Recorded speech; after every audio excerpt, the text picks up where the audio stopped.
Welcome to Mastering Site Grading in Civil 3D, presented by Brian Lewandowski. Brian is the Civil Product Manager for CTC Software, spending his time creating custom tools and applications for Civil 3D and base AutoCAD. Brian has over 20 years of industry experience and has always been one of the top-rated presenters at past workshops. My name is Jacob Freeberg from Cooper Engineering, and I've been part of the workshop planning committee for the past couple of years and will be moderating this session. Both Brian and myself will be available to answer questions via the Q&A module during the session and also a short time at the end. Thank you to all of our sponsors. This workshop would not be made possible without their support. Autodesk is our software sponsor. Both Master Graphics and Siler are our elite sponsors, and the firms listed below are the gold sponsors. Also, a big thank you to Andrew from ACEC for making sure this workshop runs so smoothly.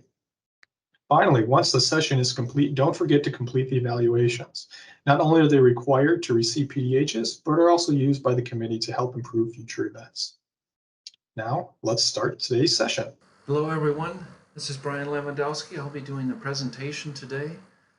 We are going to be covering Mastering Site Grading in Civil 3D. A brief agenda. We're going to talk first about some grading fundamentals, which tools and things we're going to use. We're going to go through some basic grading examples, complex grading, and then what I like to call creative grading, and finally some earthwork volumes. What tools we're going to use? Our primary tool set for site grading will be feature lines. We'll of course use surfaces as well to generate contours and volumes.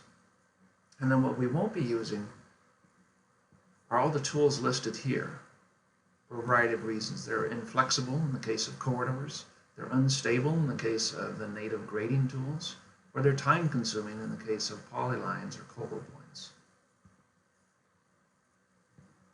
So key feature line tools. When it comes to managing elevations in feature lines, we'll use the Quick Elevation Edit tool.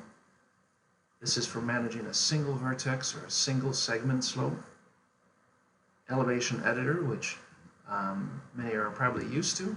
This is better for mass editing. You need to edit a whole lot of vertices at once. And we'll use the elevations from surface command to read elevations from a surface and assign them to vertices on a feature line. And we'll also use the set grade between points. Now there are other tools in there and they have their place. These are some of the key ones I want you guys to be aware of. And when it comes to editing geometry itself, well, we're going to be skipping over one part, but we're using polylines to just lay out our site plan. Curb lines, pond lines, things like that. And then the grading will be done by converting those into feature lines and going from there. But one of the key tools we're going to use is the stepped offset command. Or one of the highlight tools I want to highlight is the CTC Auto Grader, which automates some of that 3D offsetting. So multiple options there.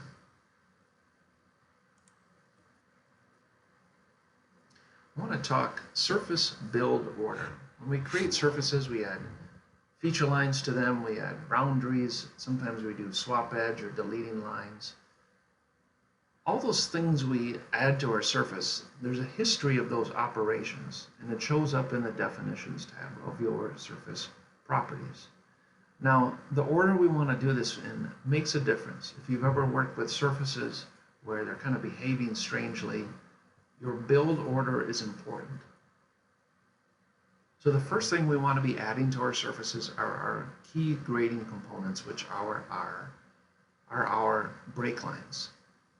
Next are major edits, like a boundary. And you can see this order showing up over here. Finally, we want to do any minor edits that we might need, but we want to minimize that. And the key point here is that this list of operations should always be understandable. So if you come in here and there's a whole series of add break lines, 900 different swap edge and delete lines, and then some boundaries, and you can't really make sense of it, your surface is going to start behaving strangely. So leave all those minor edits to the end, okay? And then if you have to back up and add break lines or boundaries, make sure you come into here, use these arrows, and follow this order. Some site grading concepts. Think in terms of components. I have a pond over here, I have a parking lot, I have a truck loading area. use different strategies for each site feature, each component. And if the site is all connected, meaning there's a continuous grading area, keep it all in one surface. Now, if they're totally separate, even if they're in the same drawing, then I would suggest 2 separate surfaces, but we want to be able to kind of connect everything together. And we want to wait till the end to do that, right? So if I'm grading a pond next to a parking lot, do those 2 major pieces and then worry about the grading in between. Many times, the surface triangulation will just fill in on that. So some simple grading concepts. Let's take ponds. What we're going to do, and this is kind of the introductory level of use of feature lines, and then we'll move on to something more complex. We're going to create a high water line or a pond top. We're going to use that stepped offset command. And we're going to move those feature lines around as necessary. I'm going to create then a top of pond surface and compare that to the finished grade surface to figure out our pond capacity. Okay?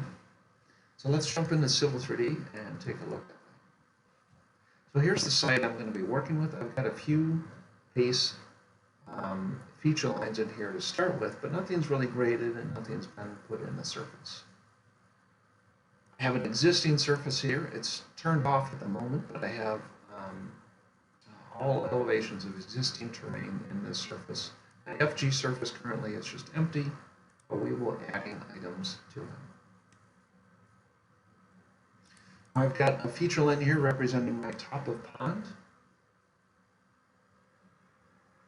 Now, if those elevations are correct, we've set them already. Move on to using the stepped offset command, or utilize the raise lower command, or, and here's what I like to use the elevation edit for. When you want to do mass editing, come in here and do like Control All and then change this in this way. So maybe there should be 828.5. Okay. From here, let's go ahead and use the stepped offset command that's in the contextual ribbon. And we want to offset towards the inside. So this is all command line based, as you might be used to. This is very simple use of this command, and ponds are a prime example for it. So for an offset distance, let's go 12 feet. I'm going to click to the inside to offset, and then we're going to do a S for slope and a -3. So slope is in a ratio format, so like X to Y. Grade is in a percent format. So when I'm dealing with steep slopes, I don't want to type in 3 to 1, 2 to 1, that kind of thing. I use slope, I'm doing grade, and I want to enter percents. That's what I do there. So, and you don't even need to type in 3:1, you can just type -3, and it generates that offset. We can see that happening in model space over here as well. If I know I want to create another one right away, I escape out of that and then just hit enter or space bar again, and it triggers the command. So now let's say I want to do a 3-foot bench based on this feature line. And I'm going to click to the inside to offset, and this time instead of a -3 to 1, we're going to do a -10 to 1. So if you keep running right within the command, it's going to want to offset that initial feature line. Whereas if you escape out of it and then hit spacebar again, it's a nice way to be able to kind of rapid fire through stepped offsets. Again, we're going to go to a 12-foot offset distance. Select this object, the inside, and we're going to go at a slope of -3. Okay? It's as simple as that. Okay? Now, oftentimes you don't know if that's correct, so we need to figure out pond capacity, but to be able to find capacities, you need some surfaces. So to start with, we're going to grab all these feature lines, and we're going to put them into our finished grade surface. I want to make a note about the break line settings. We talked about surface build orders, so using the description is always helpful. But there's another component down here, the supplementing factors. This plays a big role in the appearance of your surfaces, especially your contours. Let's say this is turned off right now and this is at 1. That's roughly kind of what the default is. Let's hit OK to this. And what we end up with is a surface. You look at it and plan the model space. And some of the triangulation, depending on those settings, may be a little undesirable. My contours may be a little jagged here. Okay? And I'm not getting any triangulation along those full segments. Okay? So supplementing factors play a huge role in your surface. To change them, unfortunately, you have to remove the break line set from the surface and then add them back in. Only this time, we'll turn on our supplementing distance. So this is basically, it forces a triangle at least every 20 feet. And then on curves, that's what this has to do with. The tighter this value, the more triangulation and the nicer looking contours you're going to get along curves. So I'm going to hit OK to this. You'll see this surface rebuilt, and now we get more triangulations. You see all the gray lines in there, nicer looking contours. Okay. Well, that's one way to do this. I want to highlight a different option to speed up some of this. Let's go ahead and remove these after all. And I'm going to delete these out. I'm going to take advantage of the automator tool I mentioned. On AutoGrader, what we can do is create different grading families. I have one created in here just to save some time. And how it works is I can choose a feature line or multiple feature lines and then spell out different stepped offsets for me. So I've got my slope and my bench and so forth. I can control the layering, the site. And finally, I can control what surface and what break line settings are applied when that is added to that surface. So if I click Run here, we'll see those offset feature lines created, as well as the surface grading. This is relatively dynamic, so that if I'm changing that from 12 to 15, and I run this again, we'll see that pond update accordingly. Now for figuring out our pond capacity, we want to take our top water line, feature line, add that to a new surface. We'll call that pond top. I don't need to see the surface, it's just basically going to be a flat plane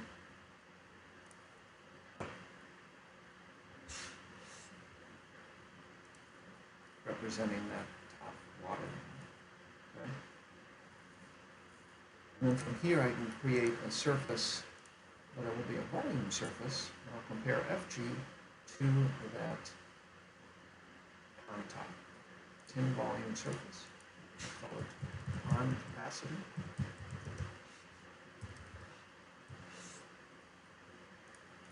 The base surface will be my FG. And the comparison will be my pond top.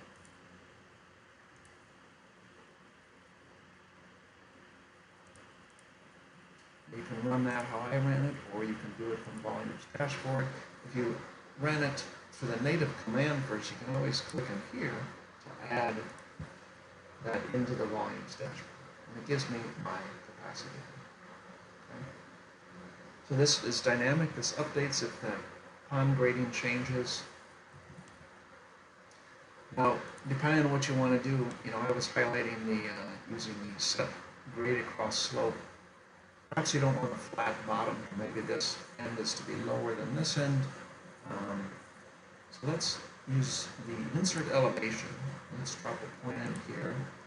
Keep that same elevation. What we want to do is take all of these points and lower them relative to this end of the pond bottom.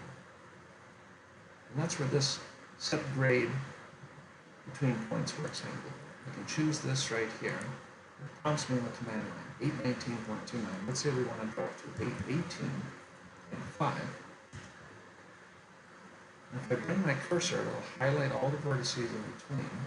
I click the last one, and then it's prompting me to set a grade. Well, in this case, I want to do a 0%. I want to hold that elevation across those sets of feature names. And when I do that, you'll see it update over here in model space.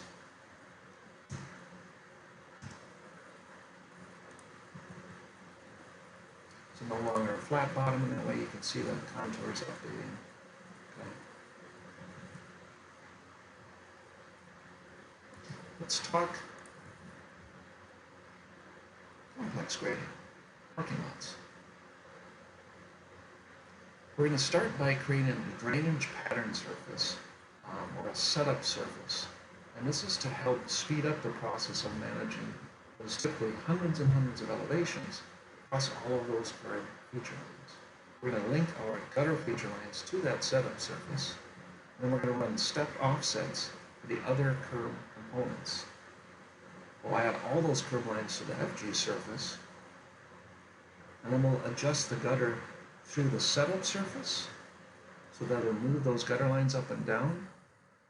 Or at some point, if we don't want the setup surface to control anymore, we'll just make that manual edits.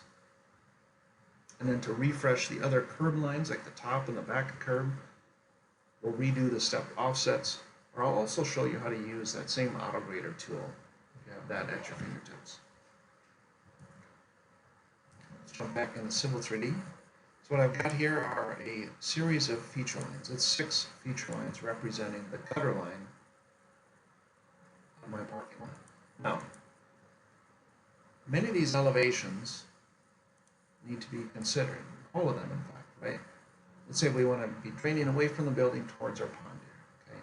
Just on this one feature line, there's 10 or 15 different elevations to consider. Yet the drainage pattern we're often after is fairly simple. Over 2% this way and sheet drain down this way. Okay? And so let me show you a strategy to at least initially set elevations for your curb lines, from which after that you can no longer use the setup surface, or if you want to continue to, that works as well. So I'm going to turn on some feature lines. I created these ahead of time. But there's nothing complex about these. These are simple feature lines that are thrown together in the same layer, the same style, same site. Now what I do find handy is using line and curve labels that label the slope and the elevation at the endpoints, such that if I use a quick elevation edit in this way, I hover over this feature line, okay? Make sure you're in the right site. It's thinking I'm in the site that the grid lines are in, but I want to be in the ones that these grid lines are in. So I'm going to choose S in the command line, and then pick the feature line whose site I want to be on. Okay. So when I hover here, I can see it's saying that's at a 2%. If I click this, type -1.5. Okay, that label updates the elevation updates, and so on. How does this work? We're going to take all these feature lines, we're going to add them into a new surface. We're going to set this to show some triangle lines as well as contours. And for our break line settings, we use that same 20 feet, 0.1. Add those in.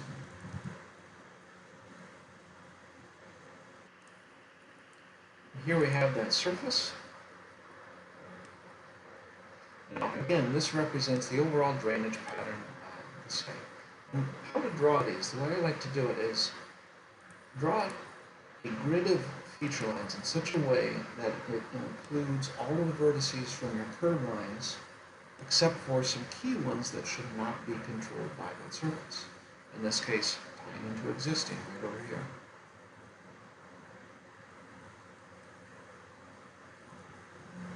Here's how this works. We want these feature lines to pull elevations from that surface.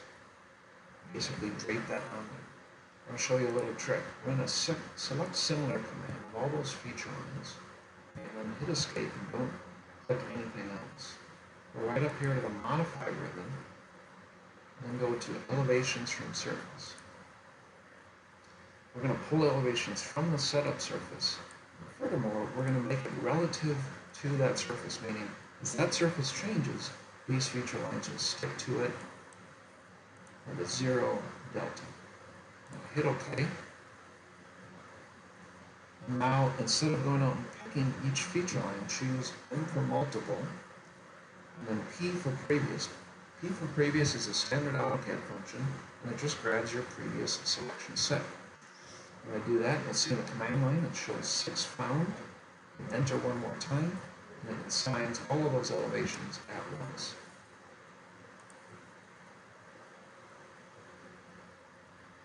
Now here's the beauty of this. So these feature lines are draped onto the surface, such that if I change this right over here, the slope, let's go from 1.5 down to -3%. When I hit enter, you're going to see that red line in model space over here update. We'll move up and down, so it's draped to that surface. Okay. And one of the tricky parts about this is, like this curved line here is crossing this feature line. So we need an elevation point there, and we need one right there as well. And there's two different strategies. Depending on the situation, I'll sometimes recommend adding all these feature lines into the same site as these orange feature lines so that at those crossings they assume the same elevation. And the key with that, by the way, is if you look in your site, so if I were to add those feature lines into the setup site, look at the properties of the feature line on the options tab. There's a list of feature line styles used in that site. This is an often missed feature in Civil 3D. The feature lines that have the style existing or grid assigned, when they cross feature lines with the style parent or child, they will always control. So in this case, I would make those red feature lines be assigned the parent, and then the existing and grid are assigned to the orange ones. And here's the drawback. We're going to start creating offset feature lines from these red ones here, and then with everything being the same state, it's going to be kind of all mucked up. So I like to leverage a new tool that Autodesk added to Civil 3D recently that allows us to automatically add all those elevation points we want, yet still keep these feature lines in separate sites. To do this, we need to temporarily grab these red feature lines and put them into the same site as the orange ones. And put them in the setup site, hit OK. Right off the bat, they're already assuming a vertex at those crossing points. However, what we want to do, select similar again on those, we want to run the command right up here. Insert points at crossing locations. Feature lines that are in the same site that cross one another, this will add elevation points at those crossings. I'm going to choose point type to insert, E for elevation point. And I can choose that feature line, choose this feature line. In fact, these curve islands won't need any additional points, so it's just those two perimeter curve lines. Once I've done that, you'll see that this feature line now has elevation points inserted at every crossing. Okay. Now it does do it as well to your grid lines. There's a handy little command. If you didn't want those, you can run delete elevation point and then A for all in the command line. And it'll pull those elevations off of those other ones, and then you're left with them still on the red feature lines. All right, let's grab those feature lines, put them back in the primary site. So we're running a move to site, back here, and now they're no longer in the same site. However, they are interacting with that surface, and the surface is the byproduct of those orange grid feature lines. Now, you don't have to do that trick, but it can be handy if you need to automatically insert a lot of elevation points at feature line crossings. One last thing we want to do, we want to make sure all of these vertices in our curb lines are assuming elevations from the grid surface. I'm going to do a select similar once more, and then come back to elevations from surface again. Assign setup, surface, and relative to elevation. Right, because we just added a whole bunch of more elevation points. I'm going to make sure they're all relative to the setup surface. We'll do M for multiple again, and P for previous. all those little triangles show up, that means elevations were assigned to all of those.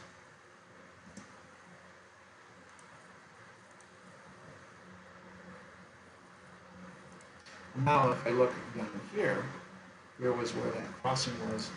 If we manage this grid elevation point,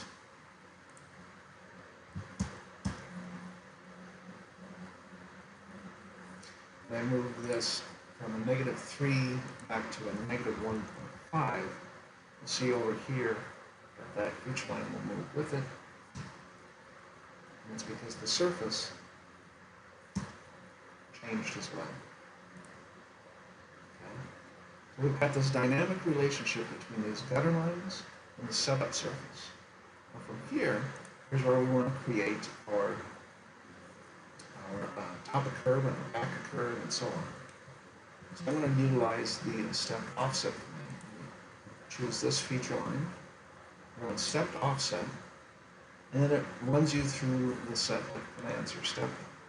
Specify distance, we're going to do a 0.167. This is going to be to the top of the curve.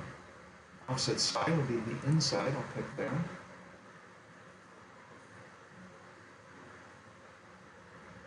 And then the elevation difference will be 0.5. Okay. So looking at it in model space, we're creating a top of curve. But depending on your standard, you might have different slopes for your face of curve.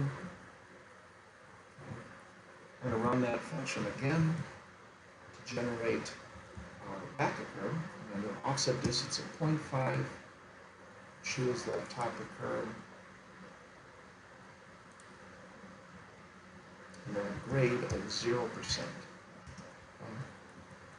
And then you just rinse repeat on that. You create step offsets for all of these feature lines, and you get beautiful detailed curve. Anytime that your gutter lines change based on a change in the setup surface, you just refresh those, redo those step offsets, and you're off and running. I do want to show you a secondary option to speed some of that up.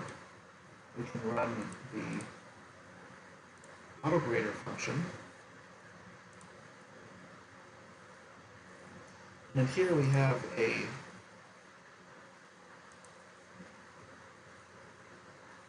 grading family called curve. If I dive into that, it's very much like the pond one. This time though, I'm referencing 6 red gutter lines. I'm referencing them by a certain layer.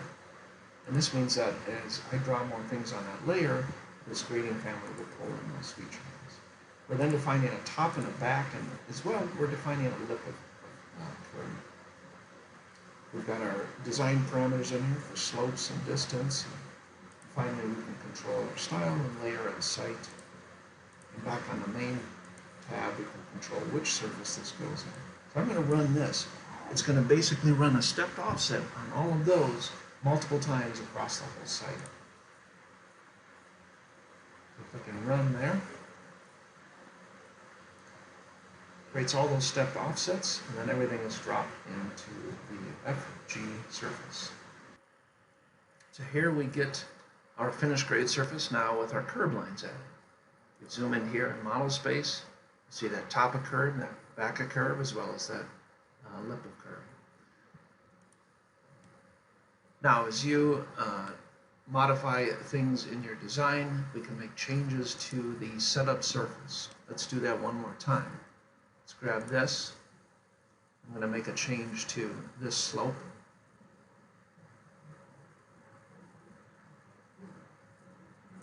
We'll do a negative 2.5%. And as I do that, what happens is that red gutter line drops down. In fact, you can kind of see it, right? It's sticking way down.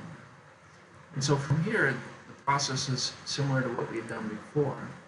You either redo your stepped offsets, or if you're using this tool, you come back in here and simply run the grading family again, and we'll refresh all of those curve lines as well as rebuild your surface and update just like that. So a lot of time savings there, but you can do it either way. Creative grading, miscellaneous features. What about transition areas between different components? What about building grading? What about tying into existing What about curb cuts? Okay, there's a lot of things to consider here. So let's take a look at this. What about on the back side here? Okay. I need to be able to, I'm going to be grading right up to this existing curb. Okay. Now, if I'm going to be grading up to that, it's helpful to have a feature line representing those existing elevations. So we can just take that, we're going to grab this feature line as well, and we can add those into my my proposed surface. We'll give these a name again so we can keep track in our surface build order. Hit OK. And now that seems to be transitioning okay. Over here at the parking lot, sloping right to the back. Okay. And you can always take a feature line free-handed in here. What about curb cuts? Let's look at this area down here. Let's say we want a curb cut right down here. What we want to be able to have is a low point where the top and the back of the curb drop down flat, and then after 3 feet or 5 feet, it goes back to our full curb. So keep in mind that your gutter lines are basically your parent line. All the other lines are based on that. So if we want to have it low here, and then, so we've got a curb cut, but then transition back, we need to insert some elevation lines. So let's drop one right there, and let's put one right here as well. Okay. Now I'm going to refresh my stepped offsets again. And the reason we're going to do that is because we want those elevation points to exist in the top and the back of the curve feature lines as well. And now they do. Okay? But here's the key.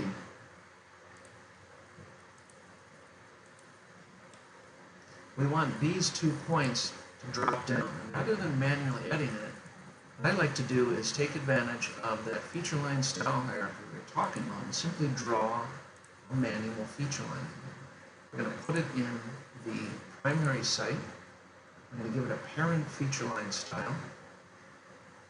And salmon lines, by the way, are of a style called child. That is lower in the list. So when I draw this and I cross these, those child feature lines will drop down to what I set. I'm going to hit OK. Draw this in here. I'm going to snap to that. We're going to accept that elevation. I'm going to pick this point right here, and we're going to do a grade of -2%. And just like that, it's going to drop. You can see the contours. Okay? And if I look at it in model space, right, we put a curve cut in there. Now I just drew one in there. Draw a second one if you want a wide space there, but it's as simple as that. Okay? And this feature line is in the same site as this one, so they're going to interact and they're going to assume the same elevation. You may have to do some updating on the slope of this to keep it flat. But it's a nice, quick way to put in curb cuts. Let's take a look at the building grading itself. I'm going to grab this feature line. This is representing the grade at the face of the building. If we want to account for, say, basement excavation or slab excavation, we can run a stepped offset of this. And the trick is to get a near vertical face in here. So my offset distance is going to be just a 0.1. I'm going to offset to the inside. Now here's the key, to specify elevation difference. I don't want that, it's prompting me down here. I want to do elevation. So I've got a fixed bottom of slab. I'm at 836 for finished floor. I'm going to go 826. And create an offset feature line. Now we can grab both of those feature lines, dump them into the same site, the same surface, and we'll get our basement or slab excavation.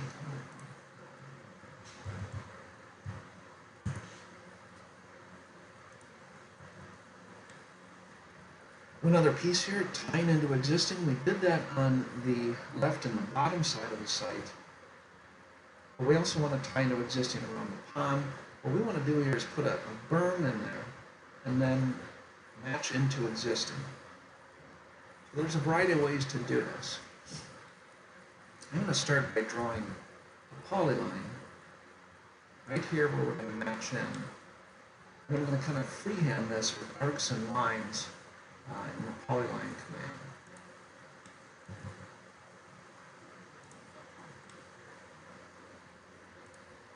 Okay. And this could be one of two things. This could be a feature line that we use to tie into existing, or it could be the top of a berm. So two options here. If you just want your finished grade surface from here to just match into existing, just take this feature line, assign elevations from surface when you turn it into a feature line, and then drop it into the same surface. Okay.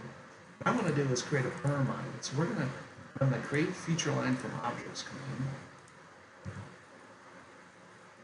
We're going to put in the primary site and the parent feature line style. And we're going to assign elevations as a starting point from existing. I don't want to make it relative because I want to control those elevations after the fact. Okay. So now this is a feature line. We've got some elevations. I said I want to build a berm up over here. I'm going to use the set grade between the points. Right down here, we're tying into existing. But starting right here, I want the berm to be built up. So I'm going to click there. My current elevation is at 833.26. I'm going to go up to 836.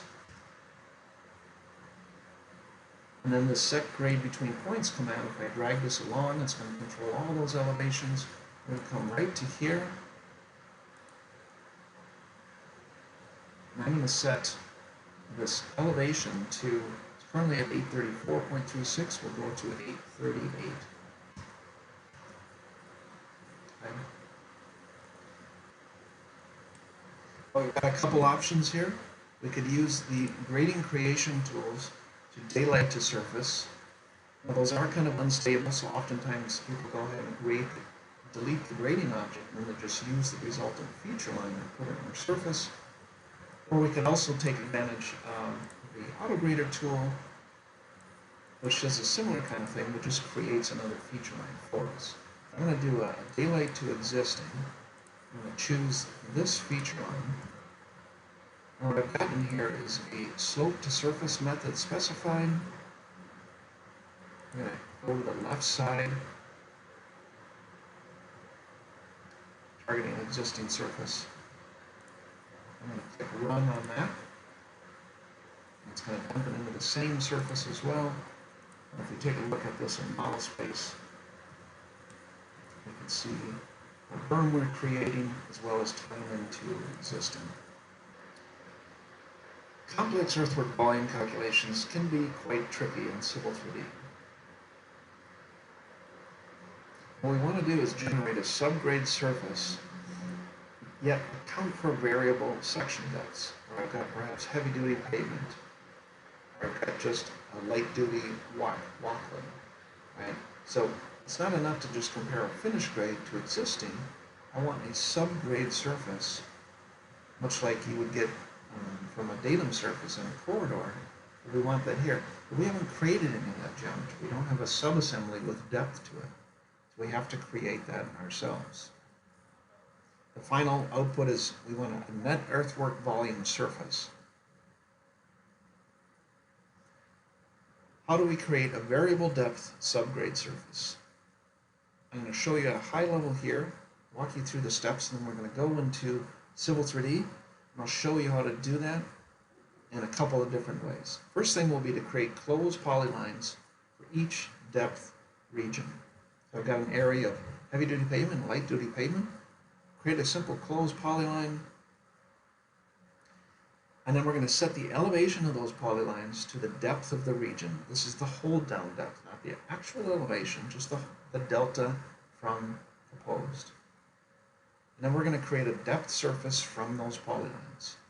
Right? So those polylines will be at an elevation of like 1 or 0.5. So we're going to generate a depth surface that's very low and near to 0. We're then going to create a subgrade volume surface by comparing that depth surface to FG. And this is here's the key to this method. When you create a volume surface, it's not an actual volume. It's just a tin surface whose elevations are the difference between the two comparison surfaces. So if my depth surface is around elevation 1 and my FG is around 800, what will be my subgrade volume surface? 799. That's what our subgrade surface is. That's the information we're after. Now, to be able to work with that subgrade surface, we got to take one other little step, which is to paste the volume surface into a secondary subgrade tin surface. Once we have the subgrade tin surface, we can compare that and generate an earthwork volume surface to give us all of our quantities based on that subgrade surface. The key here is that your earthwork volume surface, you can't use a volume surface in a volume surface to generate quantities. It has to be tin surfaces only. I've got a few things set up for us to help this process along. You guys don't want to see me draw polylines all day. And I've got some hatching to just illustrate what we're after here. I've got heavy duty pavement in the magenta area. I've got light duty pavement here. I've got some topsoil over here. And then in this area, there is no subgrade depth. There's no material import or anything. So that's basically just zero hold down in that whole area. Adjust our polylines a little bit to match our new area.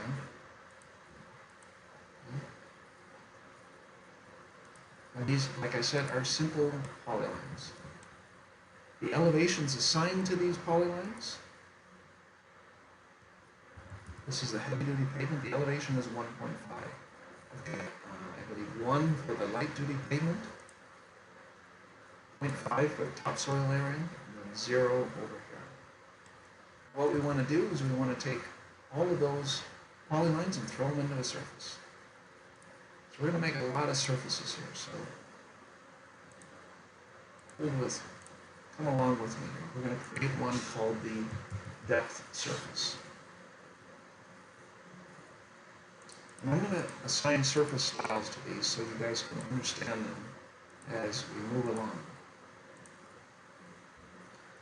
In this depth surface, if I go in here, what we're going to do is we're going to add break lines. We're going to choose those 4 polylines. That one, right here. Here, these are going to be break lines in our surface.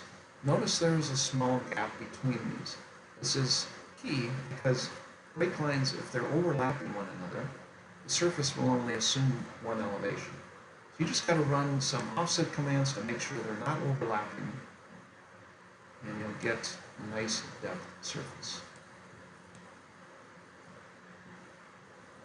Okay. Hit enter there. It's generated my depth surface. If you look at it over here, you can see what we've generated. You can see the difference here. See that little step there? The elevation here is 0.5. The elevation up here, you can see in the tooltip, is 1.5. That's the hold down depth.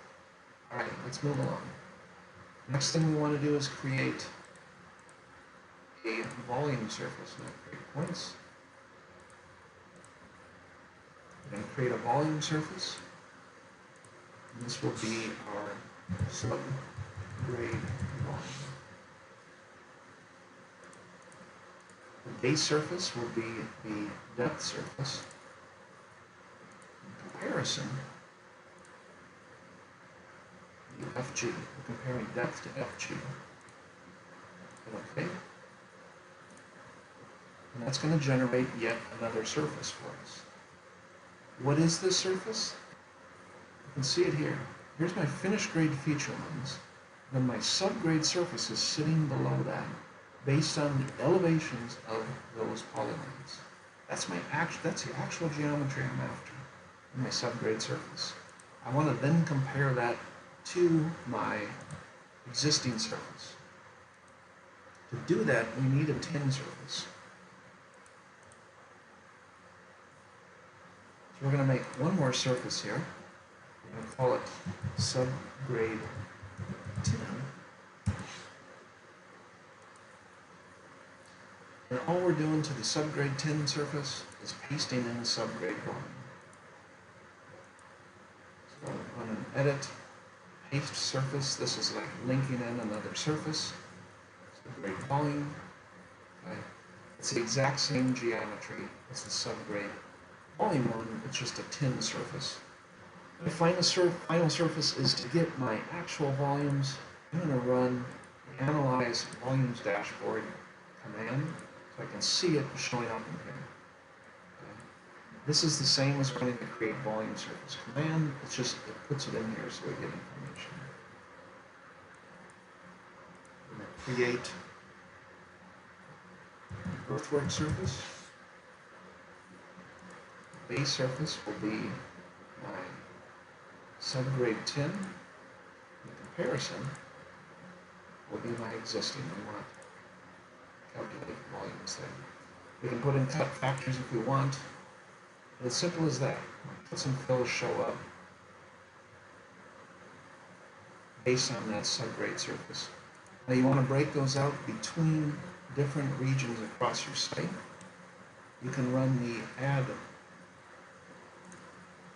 region command, bounded volume rather, and we can pick these polylines and add them in here, and it'll give me volumes, cuts and fills for just that area. Okay? So that's creating a variable depth subgrade surface. Now there is a little shortcut to it. I want to show you another option. There's a tool in here called Earthwork Processor, and it does the same thing in the background, it just does it all for you. So we can create what's called an earthwork set for it. We can create any number of them. I'm going to create one for site 1. We choose our finished grade surface, our existing surface. And then we just need to choose those polylines. We just give a few options in here. To make it faster, I can reference them by a layer filter. And it pulls in all of those objects. So that light duty, heavy duty pavement, here's those elevations pulling through. Okay. And then I click run, and it'll calculate all those volumes for me, just like we'd seen, but it did all the work behind the scenes for us. We can also do things like add labels to this. So if I click run, we're going to see labels showing up. Now it's just following the styling in my drawing, but we're seeing cuts and fills. Okay. Now the appearance of all of that, control it right here in options. What data do you want to show? We can also generate some labels, tables or Excel exports like this.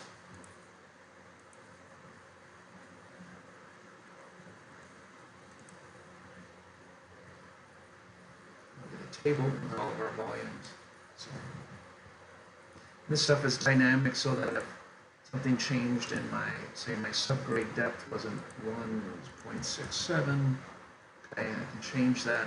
I'll click run again, and all my volumes update. I can create a new table, export if I want. Pretty straightforward in that way. So that is my earthwork volume calculation. A couple options there, doing a manual method or utilizing the other earthwork processor tool. Now a few conclusions. Plan first, then grade. This was kind of a rapid fire class. I threw a lot of ideas out there. Okay? You can't take every little click and click I did and apply it to your project. You can take ideas I gave you, new processes, work through them on your own projects, make them work for you to your standards. You want to strike a balance between flexible and dynamic. What do I mean by that? We utilized setup surface to grade out our curb lines. That's a very dynamic kind of setup. And that works because why? Because we have so many elevations to manage, yet their relation to one another is fairly simple, right? Sheet drainage across. But what about when it comes to something as simple as grading a pond? Or like this was just a little pad right here. It's just a feature line, you just dump it into the surface. There's nothing dynamic to create there.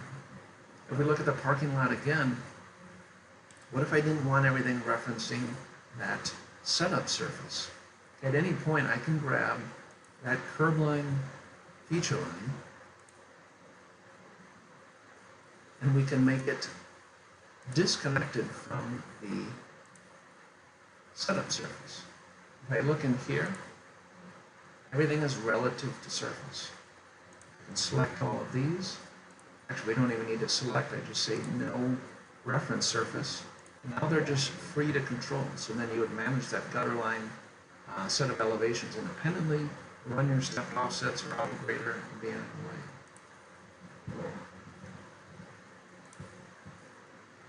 Minimize the number of feature lines and vertices.